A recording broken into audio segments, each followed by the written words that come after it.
Thank you, though. I think I'll spend the next hour showing you that I know a lot about not knowing. And first off, let me thank you for inviting me and for everybody for staying for the afternoon. It has been a full day so far, but everybody still looks bright and cheery and smart and alert. And that is fantastic. So I thank you all, and I thank you for the grace and the kindness and the organization that's gone into this. And especially for doing this in the name of Scott Lilienfeld. We all pass, but it said the true death comes the last time a person breathes your name. And this conference and this alliance is in his name, so he does live on. And that's, I have found, very important. So in that spirit, I will try to do my small bit in the next hour. For myself, people ask me, what do I study? Usually they put in the form of, what do you do? I have no idea. I tell them I study ignorance. And before I do that, that's what I'm going to talk about for the next hour. But before I do that, what I want to do, though, is celebrate human genius. Because if you take a look at the human species, it is astonishing. That is, if you just take a look at our brain, the brain is an amazing organism. Within it, it contains, on average, 1 petabyte of information. Now, you don't know what a petabyte is. I had to look it up. And it's the moral equivalent of 4 libraries of Congress, if you will. We just know a lot. By the time you're age 60, you know the equivalent of 48,000 word definitions, like they're in the dictionary. That's an astonishing amount of information, and it's important that we do so, because where we apply this knowledge is in the realm of adaptation. Every day we're thrust into situations that are novel. You're about to experience an hour that you're going to hear a lot of sentences that you've never heard before. Most of them you'll have no trouble understanding. And you never step in the same river twice. You're always adapting to different circumstances, different tasks, different challenges. We're the species that spread the globe. And there's only one other species that's done that, the tardigrades. They're very wee little, almost microscopic creatures. We've made it to the moon, they've made it to the moon. Well, we're the only ones that survived. It's us and the tardigrades. We're the only ones. Because we are adaptable, it is because of the amazing amount of information and the amazing ability to problem solve that comes with it. That is what we're good at. We can handle anything that's thrown at us, like a psychologist who's got his questions for you.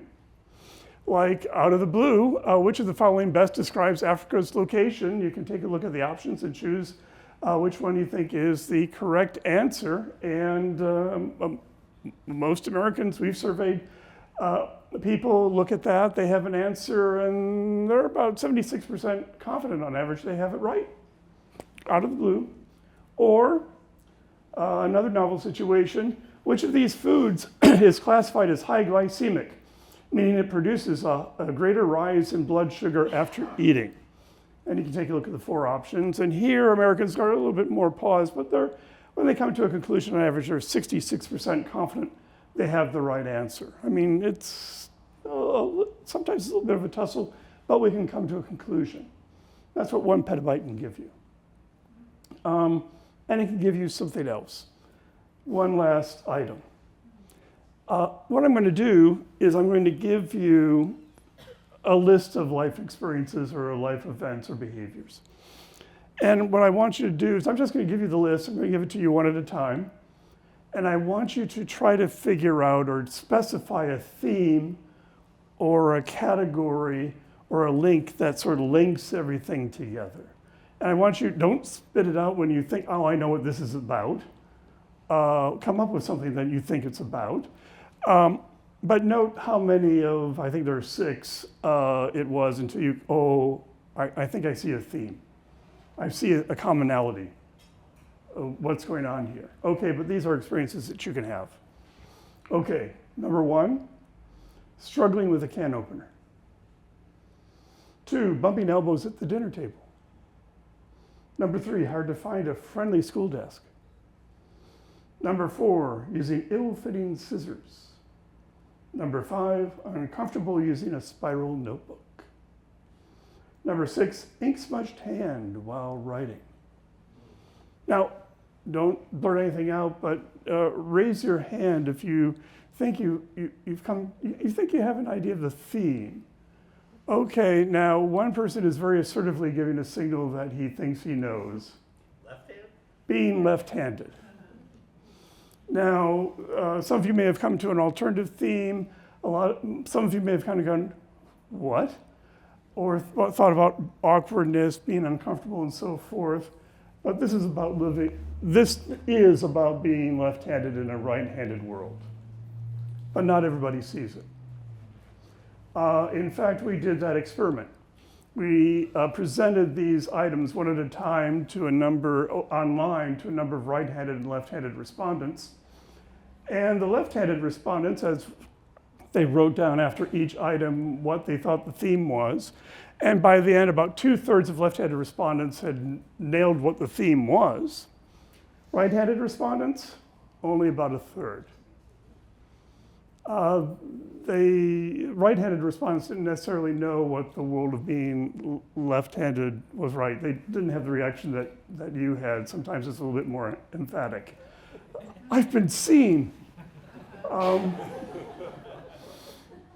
But we've been using it, talking about the fact that we all, because of our station or circumstance in life, do live in bubbles. We don't necessarily have access or any access to the worlds that are being lived by others. We know our world, we don't know the worlds of others. Their worlds live, we just don't know. Those worlds can be caused by race. If we give lists of common everyday examples of discrimination that Black Americans still experience, found on surveys, evidence, and read that list out to Black and white respondents within 2 items, 50% of the Black respondents know what we're talking about. It takes 5 items before white respondents get what the theme is. If we give a list of items about what women do daily to protect themselves physically, women get it quickly. Men get it, but they're slow and they're significant. It takes them a while to get there, if you will. We all live in a bubble, and that means that we don't know the lives of others necessarily. The rich don't know the lives of the poor don't know the stresses of the rich. Boomers don't know the lives of Zoomers and Gen Alpha. Gen Alpha doesn't know the lives of Boomers as well. We all live in constrained worlds where there is much more outside of the worlds that we know. Individually, we may contain multitudes. The world is much grander. There's much more that lies outside of us. We may know 48,000 word definitions by the time that we're 60, but the Oxford English Dictionary contains over 600,000. There's much more out there, much more that is unknown. And that's before we even start talking about concepts that lie outside the realm of English. The linguistics class I would love to take would be words and concepts that don't exist in English. Like the Japanese emotion of amai, which is the pleasurable sensation felt by a couple when one takes unreasonable indulgence, depending on the other. What is that? I can't explain it. Or oops, sorry, that went too fast. Okay, the French word ilinx, which is a sudden urge to do minor, have a minor impulse to do destruction. Or my favorite, which is a neologism, a made-up word, but it's modeled after German, which is Zonda, which is the understanding on the street that passerbys have just as complex and rich an internal life as you have yourself. There are many words and concepts like that that lie outside the English language and are not as accessible to us. This is what I want to talk about today, the fact that there is a lot of stuff that lies outside of our availability, lies outside our awareness. How in contact are we of it? How do we get in contact with it? What do we do with the unknown? Now, for several years, in fact decades, what I've been doing research in is how good are people being aware of what they do not know. And as been alluded to, often what we find is that there's a story to tell.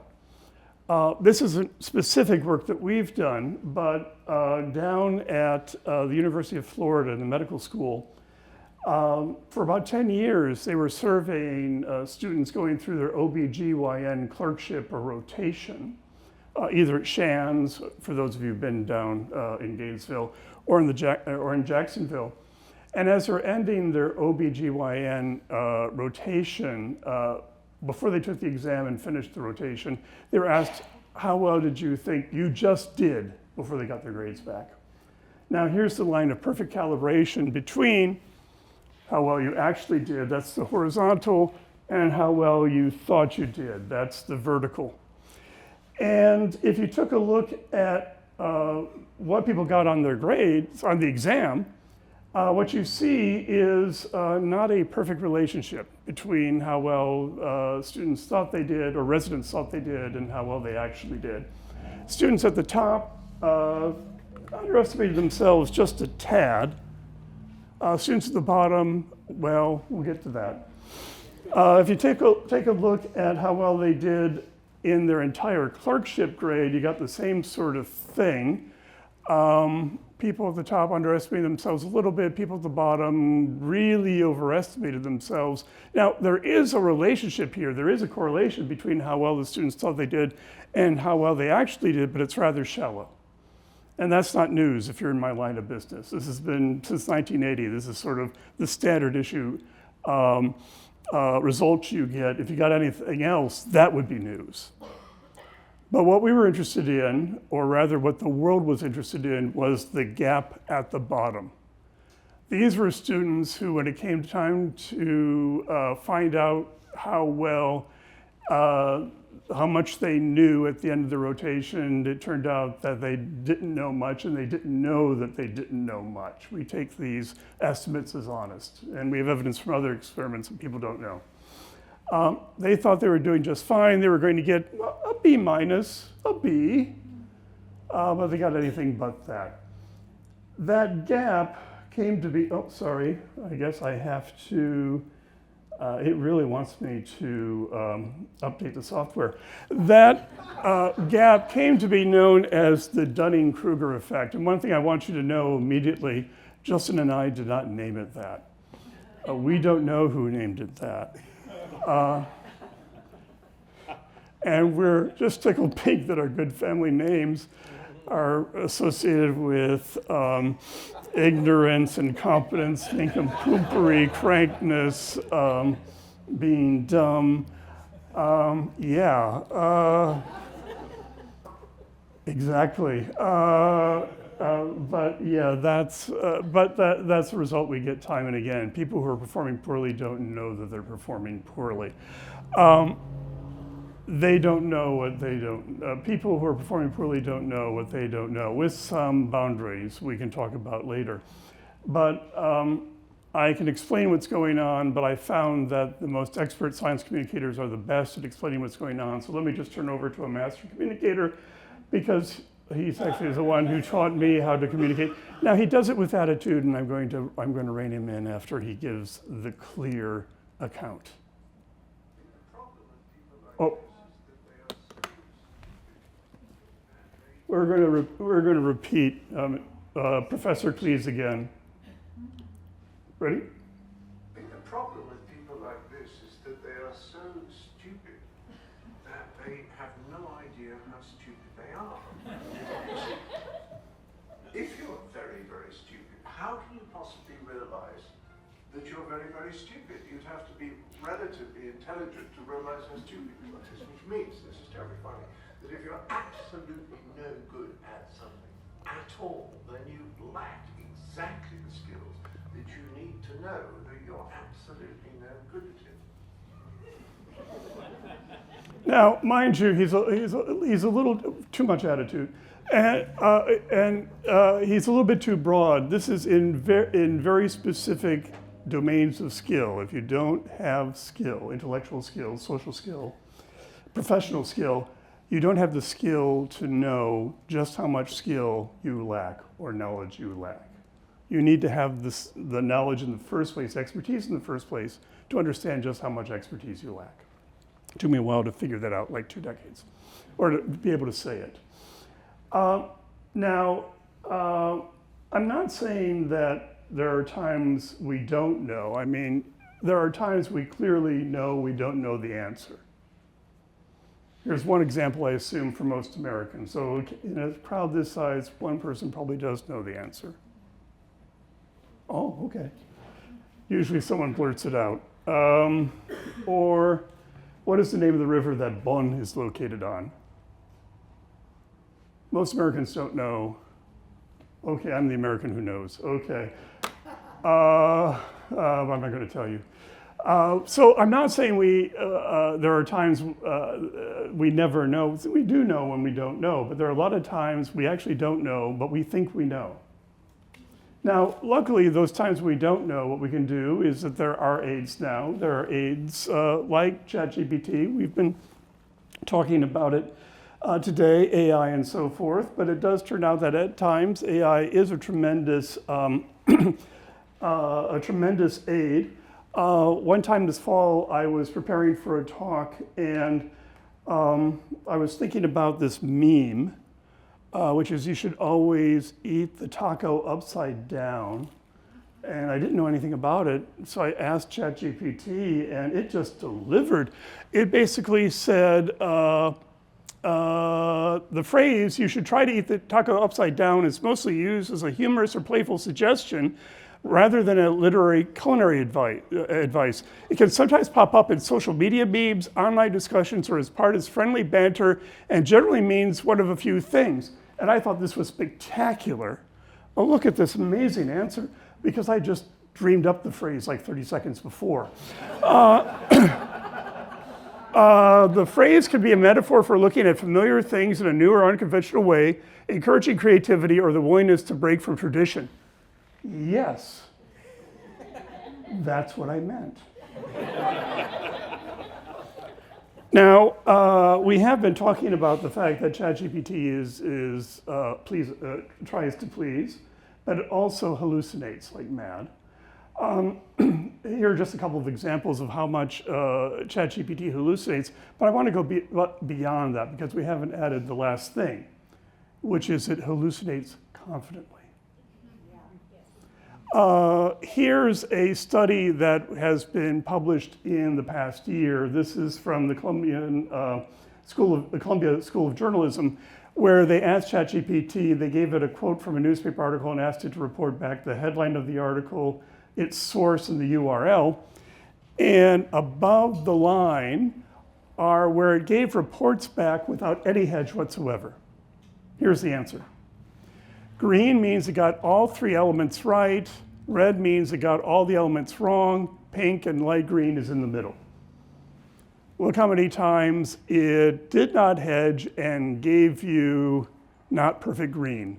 Below is where it said, I don't know, or hedge. It said it might be, it's probably this, it could be this. But was very, very confident. But for me, the best example of highly confident hallucination is from Humanities Last Exam. I don't know if people know about Humanities Last Exam. Does anybody know about that one? Oh, Humanities Last Exam is a test of 2,500 questions that are so technical, esoteric, specialized, that there's no way any LLM can be trained on them directly. So any LLM model, when being tested, has to figure out how to answer these questions, and it hasn't been trained on them directly. It's thought that once the LLMs can figure out the answers to these questions, we are done. Now, what's interesting, well, unfortunately, the questions leaked, it's all over. They've stopped testing with the humanities last exam. But the key is before it happened, when LLMs were being tested on humanities last exam, they were doing horribly at it. At best, Global DeepMind, Gemini 3, was getting 37% right, but was overestimating how many items it was getting right by 57%. So it was about, what, 84, 94% confident. Nova Pro from Amazon was only getting 4% right, but it said it was getting 84% right. If you want to know what species also commits Dunning-Kruger, it is AI as currently exists. Except a little bit, Claude, AI commits Dunning-Kruger. It's often very confident when it is wrong. Only Claude backs off when it's likely to be wrong. And that's been true for the last 3 years. But here's the thing that I want to say. It's hard for us to know when we don't know. Part of it is because there's so much to know that lies beyond us. The world is so big. There are so many, for us, unknown unknowns. That's one problem. The other problem is we hallucinate too, and we do so confidently. Now, this comes from 2017. There was a hurricane named Irma. It was coming up the Caribbean. There was a question of whether or not it would hit Florida. And Fox News, local Fox News, came out to interview one of the denizens there. Not a meteorologist, he just has some thoughts. Here's what he had to say. Well, hopefully. Where'd the sound go?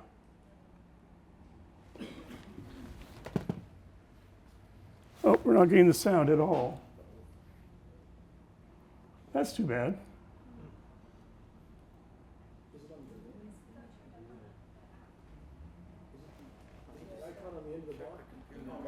Oh, let me try it.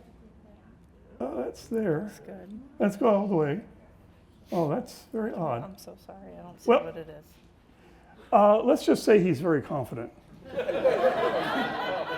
And let's say he's very specific, so much so the person doing the recording going, is he right? There's math. You can tell his confidence. But 12 hours later, direct hit on Miami Beach, where they had been. Now, that's the issue, that we hallucinate. And so much so that if I ask simple questions like, which of the following best describes Africa's location, it's mostly in the northern hemisphere.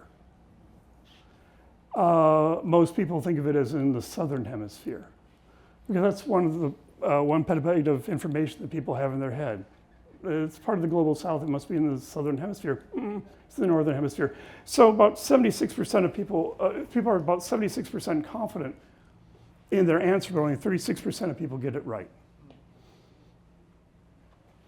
Or in surveys we've done, but also national surveys, only 47% get this question right, even though their confidence level is at 66%. The correct answer is white bread. Most people say usually it's ice cream. Ice cream actually suppresses glycemic responses. But it's gotta be ice cream. Ice cream bad. Oh, excuse me, sorry, yes, ice cream good. And if you're going keto, it's okay. The 1 petabyte of information in our head allows us to get to right answers. It allows us to get to very fluent bad answers. Just not in the same way we're wet. AI is dry, but it allows us to get to wrong answers, but in ways that have confidence attached. And that's why we often don't know what we don't know. They're veiled by very confident rationales that are erroneous. And if we take a look at questions that allow for hallucinations because we know from test data people tend to hallucinate, as opposed to test questions when people don't know the answer, they don't have any answer. Like, in what city did Lady Godiva ride her horse au natural?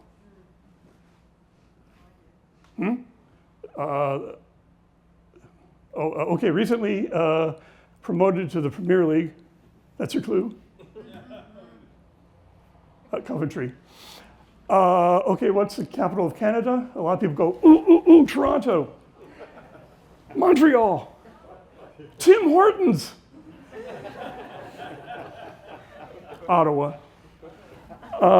That's where you get overconfident, erroneous answers, is where there's a chance for hallucination. That's where you get it. Now, here are the implications. It's the information, if you will. We've recently been doing studies about the role of education. What does it mean to be informed? And in one study, what we did is we simply asked people, were you familiar with these concepts? Like in the first semester of a psychology and law class and a comparison class at Cornell University. And if you can see it, people sort of didn't know these esoteric concepts. And in the last week of the semester, we came back and asked, are you familiar with these psych and law concepts? And the blue line is the psych and law class, and the yellow line is the comparison class. And good. The instructor was very happy in general that the psych and law class reported more familiarity with the psych and law concepts. There is a twist, however. These psych and law concepts did not exist. They were never talked about in class. We made them up in my office. We checked on the internet. They do not occur. And when we followed up with as many students 2 years later, are you familiar, do you know anything about these psych and law concepts? Students in the psych and law class still reported being more familiar, more knowledgeable about these concepts, even though they did not exist. The idea behind education is you become more knowledgeable about stuff. Anatole France said the true education, however, is being able to differentiate between what you know and what you don't know. That's a problem. Not knowing where your circle of competence or your circle of knowledge ends, where the boundary is. And that becomes a problem. And it continues to be a problem as you go through education, though actually, quite frankly, at some high point of expertise, we've done the work, you stop doing this, what you just saw there. But there still are problems. In one type of study or type of research we published a couple of years ago, a former student of mine, Yuyan Han, and I compared the confidence of experts and non-experts. And we in particular wanted to see how confident they were when they were right versus when they were wrong. So we split how confident are they on questions when they're right versus how confident are they on questions when they're wrong. And one of the places we looked is we looked at experts on climate change, or scientists, versus citizens, if you will. Actually, we borrowed data from someone else from Germany. And if you take a look at non-experts and they're answering questions about climate change, you'll find the pink line is confidence when right, the blue line is confidence when wrong. Non-experts really aren't really that different in their confidence when they're getting things right versus wrong. The experts really are. They're much more confident when they're right than when they're wrong. That's terrific. They're being able somehow to differentiate when they're right versus wrong. There is only one glitch. They're more confident when they're wrong. That is, as they go from being a non-expert to an expert, they're more confident overall, and by the way, still overconfident, but they're particularly confident when they're wrong. When we ask questions of psych undergraduates versus professors at a psychology conference about statistical questions, looking at confidence when they're right versus wrong, what we found is, once again, the professors differentiated in their confidence when they were right versus wrong, but once again, they were getting more confident in their wrong answers when they were expert professors as opposed to undergraduates. And when we looked at an online sample of investors, expert investors were more confident when they were wrong versus right, same pattern, when we asked them questions about how the economy worked. So expertise is great, do expertise. The only problem is, the glitch is you don't necessarily know when you're wrong. Expertise doesn't give you more special doubt about when you might be making a mistake. Now, why might that matter? Well, one reason why it might matter is because, as everybody has pointed out before, we are living in a world in which we are awash in information, and we are now more responsible for finding out things for ourselves. We are being asked now to do more of our own research. For retirement plans, for our health, for a lot of different things, we're now more individually or within our family responsible for it. What do we do? We've all heard about Dr. Google. Before the pandemic, 80% of people reported going to the internet to look at medical information, 80%, 100% of me. And 20% of people reported that when they looked at the internet and came up with a conclusion, a self-diagnosis, when they went to their doctor disagreed with the diagnosis. And that's the people who went to the doctor. We don't know about the people who didn't go to the doctor. What do we know about this and how expertise comes into play? Well, we've been looking at this, and we've been looking at this by asking people to react to headlines. Like, we'll give people about 30 different headlines that are about science, like pure alcohol contains more calories than fat. And we'll ask things like, do you think that's true or false? Or most food in the United States is genetically modified. Do you think that's true or false? Okay, stuff like that. That's half the people. The other half are asked the exact opposite statement. Fat contains more calories than pure alcohol. Do you think that's true? What's the likelihood you think that's true? Now we take the likelihood estimate of set A, pure alcohol contains more calories than fat, from 0 to 100%, how likely do you think that's true? Let's say 70%.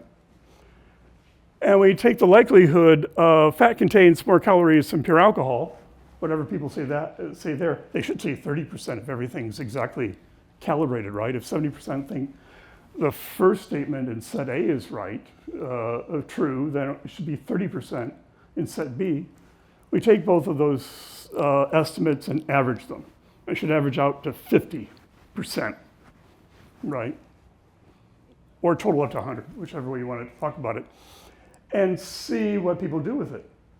But what happens in two different studies, when we take a look at how people react to the statements and judge them to be true, is that for the first study, for 29 of the 30 statements, both statements, when you average them together, even though they're polar opposites, they're more likely to be judged than true than false. For 29 out of the 30, and for the second study, it's 24 of the 30 are more likely to be judged as true as false. There's a bias toward thinking, we're rating the thing that you see in front of you to be true. A truth bias, if you will. The thing and its opposite. But here's the thing about expertise. We also, from people, do have a measure of their scientific expertise. We give them a quiz, so we know if they know a lot about science, basic science or not, from 0 to 10 on the scale that we have. And the thing that we find is that if they're more knowledgeable about science, they are slightly better at being able to identify the actual true statements in front of them. They are better, but it's slight, 15, 20% better. What they're really good at is rejecting the false statements. That's a 60% improvement. What expertise gives you is the ability to reject false statements. At least comparatively, that's what we find when we do this study. That's the thing.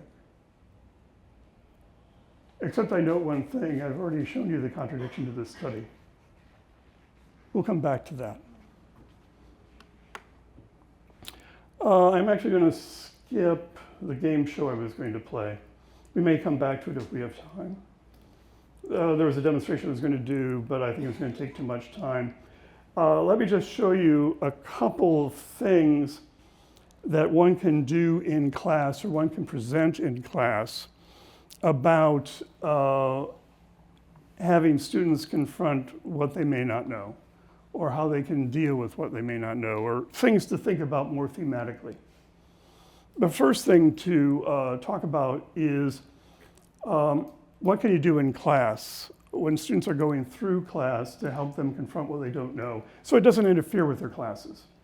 This isn't my work, but this is great work that's been done by a couple of chemistry professors at the University of Utah, which is what they did is, it's a chemistry class. They do intro chemistry and they have lots of students, too many students fail the course. So one year, they decided to deal with the Dunning-Kruger of it. So what they did is they had data from a previous year, that's this, and in a certain semester, I believe it was in 2013, what they did is they added weekly quizzes to the course with feedback and practice tests with feedback to the course. That's in the control condition, you have to have that. Now here comes the special parts. The idea is that students might be failing because they don't know they're failing. They need to be warned. Let's warn them. Practice tests, weekly quizzes. Let's have them predict, for example, in the weekly quizzes, how well they're doing on each question. Number one, and this is an important component coming up, when they get the results back, tell us what they're going to do about it. Oh, and on the practice tests, have them predict how they're doing on each item of the practice test. And then when they get the results back, tell us what they're going to do about it. Give them feedback that they've made predictions about, give them the surprise, and then impel the plan to react to it. Here's what that did. For students on the top, between a control class that only got the practice and the weekly quizzes, the number of students doing well, and that was categorized as 70% or above, that went from 45% of the class to 60% of the class. And most important, the number of students failing, that is doing 50% or less, went from 18% down to 5-6%. That is having students guess how well they were doing, and then afterward planning about how they're going to repair the surprises that they found. That's one thing one can do to classes to deal with the Dunning-Kruger part of it. My spin in terms of a lot of the principles that have been talked about today, in terms of things like confirmation bias and so forth, is that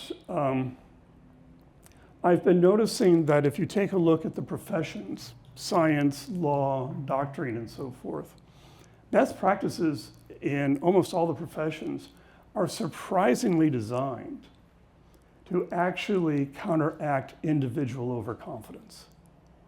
If you take a look at it, it seems like for centuries, law and medicine has known about the problems that Justin and I talked about in 1999. And so one way to think about talking about work of critical thinking and the work of dealing with overconfidence is just to tell or let students know that this is just being a professional. So for example, if you want to be a professional, you might want to think different. And when thinking through a hypothesis, think about alternative hypotheses. This is what doctors do with differential diagnoses. That's exactly what they do. I came once into an office of a doctor with It was in Ann Arbor, but I just moved from New York, and I came in with classic symptoms of Lyme disease. She wasn't satisfied. She ordered 20 different tests. Turned out I had atypical gout. Yeah, it would have been bad. Be a professional, try disconfirmation. Forget confirmation bias, try disconfirming something. That's what the Anglo-American tradition in law does. You've got two sides going at it, a confirmation side and a disconfirmation side. Not everywhere in the world, not the civil tradition. I forget which one is which. The common law tradition is the adversarial system, where things are blatantly opposed to one another. And science, we do falsification. Sorry, I'm a Popperian. I don't know how the rest of you feel. I don't support hypotheses. I have ideas, and then I try to assassinate them. I'm an idea killer. If they survive my experiments, I go, terrific, wonderful. Maybe someday someone will name you. They'll name you after me.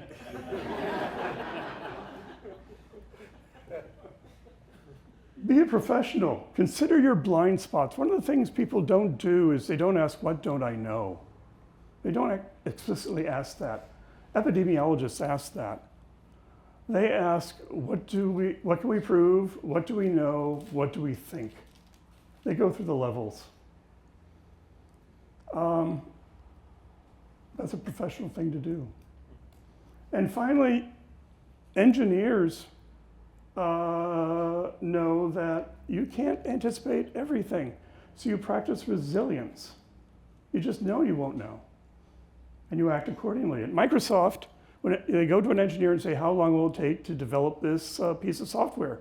And the engineer says, 10 weeks. And the planner goes, great, 13 weeks. 30% correction is automatic. Operating system involved, 50%. Toyota, if something goes wrong, they try to figure out what went wrong. Great, we figured out what went wrong. Now the thing that went wrong, what caused it? Okay, the thing that caused it, what's the thing that caused that it? You go back 5 layers, that's the 5 whys. That's what you do. You practice resilience tactics. That's the thing that you do. Okay, I have time to actually go through this last thing that I want to talk about. But you can hook the ideas that we're talking about to the professions because they're all there as you go through and clock through. And I've probably missed a few. I have missed a few. I didn't go through all of them. I didn't go through the checklist in aviation. But the last thing that I want to talk about is in talking about the unknown. The real thing that I'm talking about is our brains are bubbled. We're in a bubble. We know only that which we know. And obviously, we're unaware of things that lie outside our bubble. That was the point of the original left-handed demonstration. And that creates a problem of overconfidence because we only consider that which lies within our bubble. And of course, with that, we are going to be overconfident. One of the ways that we can one of the ways that we can get rid of the overconfidence, identify our errors, and become aware of what we don't know, is to get out of the bubble. But how do we get out of the bubble? Well, let me give you some work that we're working on now that attempts to do that, finds one way to do that. And the one way to do that is, everybody's staring. In this study, what we do is we give people a quick 12-item logic test. We give this to Michigan students. And we ask them their answer, and then we ask them how confident they are in their answer, how likely is it to be right from 0 to 100%, for example. And once again, we're looking at how confident they are when they're right versus how confident they are when they're wrong. Typically, they're right about 2/3 of the time. And what we find is that when they're right, they're about 80% confident on average. Here's the entire range for the entire experiment. It's about 155 people. And when they're wrong, they're a little less confident when they're wrong. But on average, they're about 66% confident when they're wrong. And this is when they're dead wrong. Now, how do we break their bubble? Well, we don't rely on them. They're in their bubble. We ask another student in the experiment, who's no better than them on average, to look over the test and give their confidence. When they give their confidence, they're about 76% confident when they're staring at a right answer. That's the result that amazes me, by the way. They're almost as confident, another person is almost as confident in your right answer as you are yourself. But when you're wrong, they're only on average about 44% confident. They have a lot more doubt about your answer. That is, your wrong answer, you're thinking that's more wrong than right about, let's see if I can get this quickly, 20% of the time, the other person thinks it's more wrong than right 51% of the time. The other person can see your mistakes. And this is not the same graph. This is a different study, different people. This is actually nutrition questions. But you pretty much get the same result. Other person is just as confident, slightly less confident, but pretty confident in your right answers on nutrition. But when you're wrong, whereas you are less confident in your answers, think your answers are more likely to be wrong than right 4% of the time, another person thinks that 59% of the time. Other people have a better shot at seeing you're wrong. Now, you might be thinking that the other person has to be knowledgeable in order to spot your wrong answers, and that's true. That is, when in the logic study, when we look at high-performing subjects as opposed to low-performing subjects, they do a better job in terms of their confidence separating right and wrong answers. That is, this is how a peer is rating right and wrong answers as that peer is becoming a better performer. And the better performers do a better job separating out who's doing well, who's doing badly, question by question. What about them? How are they doing on their own answers? Oops. It appears the superpower of expertise is you get to see the errors of others. Full stop. Everybody needs a mentor. That's very, very key. And the old Chinese proverb is right.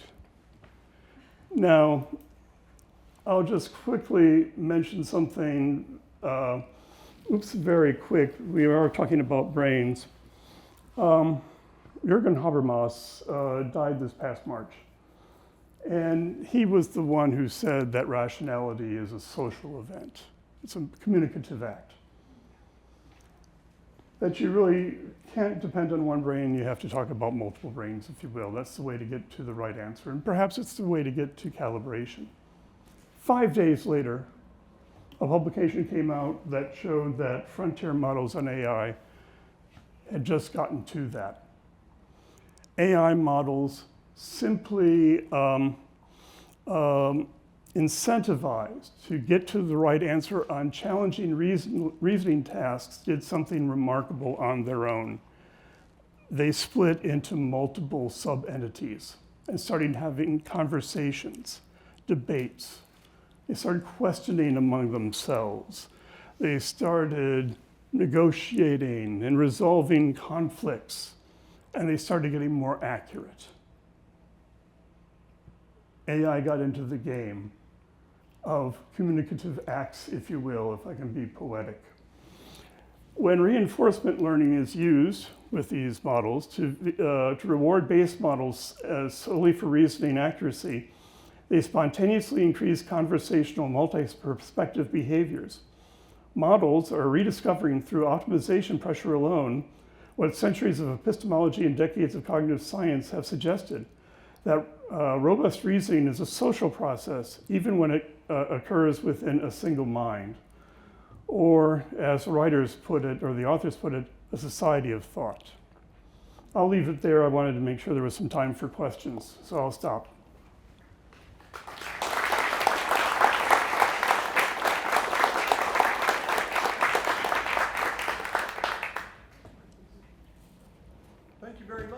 open the floor for questions.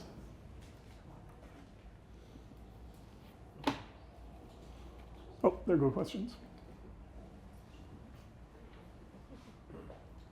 Thank you so much, Dr. Dunning. That was fascinating. I have a question about those graphs where you showed, you know, the big spread when people had gotten it wrong, and then you showed it to these graphs. Yeah. Notice how much more variability there is on the wrong answers. Do you have thoughts about variability as opposed to just the average? Yes, there's a lot going on there that this is hiding because this is a summary and I'm showing you the spread. Really, what causes the spread is what's going on easy answers versus hard answers. Because it's really hard answers where the action is. And I'm trying to figure out what's an easy way to explain it. Sometimes the other person agrees with you, and so they're highly confident in your wrong answer. They're not going to spot the error all the time. And sometimes they're really going to spot the wrong answer, and they're going to be 0% confident in what you had to say. It turns out that another person in the format of the experiment that we had was very willing to say, this person is completely wrong. Maybe because it was an individual item as opposed to, yeah, this person completely sucks. But there's also a lot, if you see variability, that's a signal that something is aggregating because what's going on really depends on whether or not you're talking about an item that was easy, where there's a lot of consensus, or a hard item, which was characterized by a lot of disagreement. And you can get into situations where both people are wrong. And then I don't want to get into it gets complicated at that point, but good eye. And I couldn't really display it simply or I would have had something for it.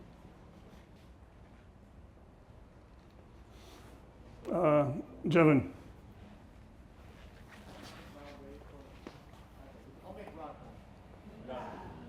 He's quick. Thanks for the talk. Two questions, but I'll just maybe just stick to one, just to be fair to others. In that University of Utah study showing these positive effects of metacognition, could it have been, did they control for any sort of activity to engage with the students? Just because I found that just in other studies and my own experience with students, any engagement for the most part. I mean, of course, it can't just be like show up and breathe oxygen, but really engage with some elements of their learning process. Would that have helped? I don't know if they had controlled for that. I doubt they did control for that. The one thing that I would look into is I think the really important key is adding the planning element to it. It's not just showing you the surprise, it's really forcing you to react to it in a proactive way. And anybody in social psychology would tell you that's absolutely key. And you can go so far as to say, do you really need the surprise? So that's the question. Their theory was, from their observation that led to the study, is that students didn't know. And they didn't give them opportunities to know. They needed to give them motivation. And then they had to give them a means to react to that motivation and to make it a requirement. So your observations certainly make sense. From what I know in social psychology in general, what you want to do is you want to give people motivation to plan and then make sure they plan. And the planning is the key thing. So it's not the engagement per se, it's how you make the students engage, and the engagement has to be in a plan. So I'd like to see the details of what that planning document looked like. Well, that sounds good. Thank you for that. That makes sense, and I'll look into it too. I'll just ask it while I have the mic. So you have this luxury of having all of these experiments over this time run. You've had a chance to have a career thinking about this this overconfidence issue. Do you see a bump in the collective confidence or overconfidence with the use of AI? Or maybe are you looking into this? Are we seeing this effect exacerbated, or going the opposite direction with the technology? Oh, well, data are coming in every day, but it's clear that overconfidence is exacerbating. Basically, for two reasons. One, people are de-skilling. That's certainly happening. So performance is going up. But as soon as you take the AI away, it collapses.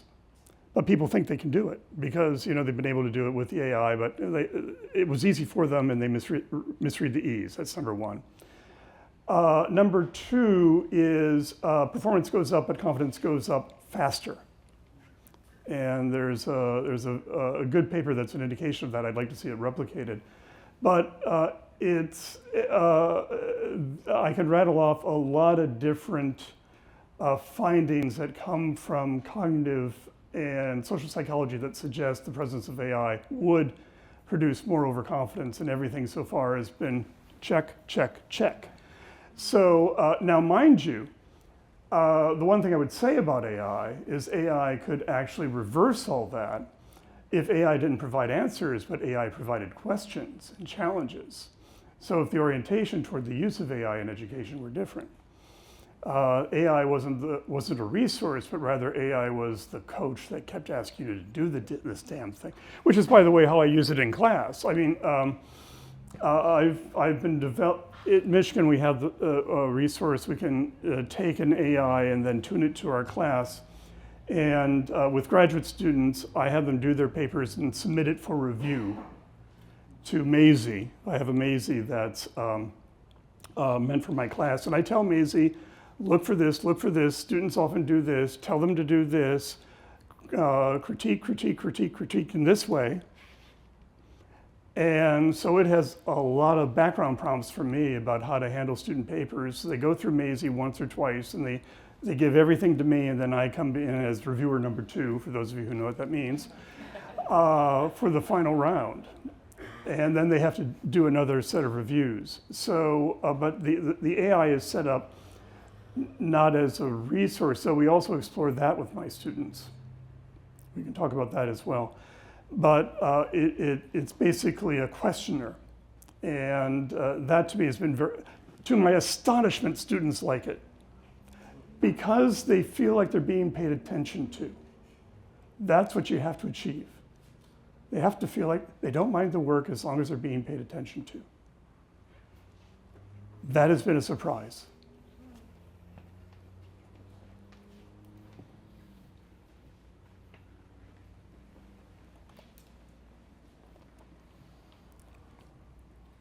Hi, thank you for your talk. I don't know if you have any, so something that keeps sparking up to me is like, so part of the problem here is certainty, right? Mm-hmm. So what if we tried to cultivate comfort, building comfort with uncertainty in classrooms? And do you have any insight or resources to help develop that idea and how to utilize it in a classroom and for ourselves as experts?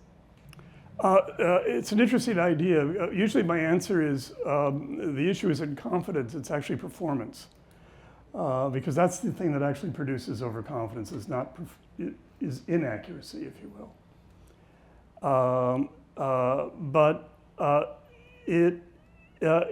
I think it is, I'm trying to think of a different word than wise.